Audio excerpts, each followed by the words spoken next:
معنى العورة في المنام. والعورة هي ما بين السرة والركبة، فظهور العورة معناه هتك الستر وشماتة الأعداء، فمن رأى أنه كشفت عورته أو كشف جزء منها فإن أمره سوف يكشف بقدر هذا الجزء، والله أعلى وأعلم.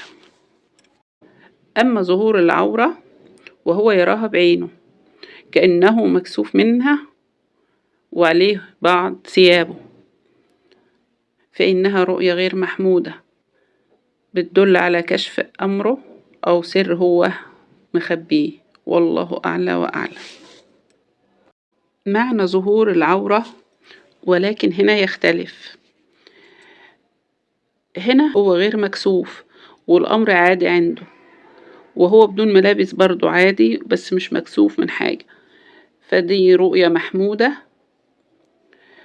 وبتدل على سلامة من كرب، إذا كان مريض شفاه الله، وإذا كان مديونا قضي دينه، وأمن من خوف الأعداء، ولا يشمت فيه أحد بإذن الله، والله أعلم.